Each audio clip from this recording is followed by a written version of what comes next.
নমস্কাৰ জনাইছোঁ মই অন্য এটা ভিডিঅ'লৈ মই আজি আপোনালোকক এটা হোমমেড জুৱেলাৰী বস্তু দেখাম বুলি ভাবিছোঁ। এয়া মণি লৈ লৈছোঁ আৰু সূতা লৈ ল'লোঁ। তাৰপিছত সূতাডালত এনেকৈ ভৰাই ল'লোঁ। সূতাডালত ভৰাই লৈ পেলাই মই এতিয়া জোখমতে এইফালে এয়া গাঁঠি দি লৈছোঁ। তিনিডলীয়া কপালি বনাই আছোঁ আৰু যিহেতু ইয়াতে পিছত মাজত আৰু মই বস্তুখিনি লগাম, সেইকাৰণে তাঁৰখিনি লৈ পেলাই এতিয়া সমান জোখত গোটেইকেইটা এনেকৈ লগাই লৈছোঁ।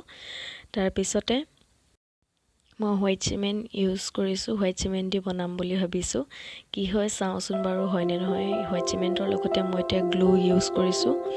তাৰপিছতে গোটেইখিনি এনেকৈ দি লৈ পেলাই মিক্স কৰি এটা ডো বনাই লৈছোঁ। তাৰপিছতে মই এইখিনিতে সমান জোখত কাটি পেলাই এনেকৈ লগাই লৈ চাওক গোটেইখিনিতে লগাই দিছোঁ। আৰু শ্বেপ দি বনাব পাৰে যাৰ যেনেদৰে মন যায়। মই এনেকৈ শ্বেপ এটাও বনাই লৈছোঁ। তাৰপিছত এইটো এই তলত এনেকৈ লগাই দিয়া হ'ব। তাৰপিছত মই এতিয়া গল্ডেন কালাৰটো লৈছোঁ। গল্ডেন কালাৰ এতিয়া মই গোটেইখিনি কালাৰ কৰি দিম। কালাৰ কৰি হোৱাৰ পিছতে মই ষ্ট'ন লৈছোঁ ৰেড কালাৰৰ। এইটো আঠা হয় এটা, ইয়াতে ইউজ কৰিছোঁ। এয়া দেখিছে আঠাকেইটা ইউজ কৰাৰ পিছতে মই এইখিনি গোটেইখিনি সম্পূৰ্ণকৈ গোটেই এইডাল সম্পূৰ্ণ হৈ গ'ল তিনিডলীয়া কপালি।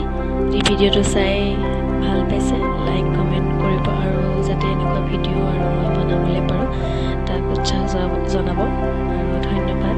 আৰু মই অকণমান এনেই ভিডিঅ' ক্লিপ এটা ইয়াৰ মাজতে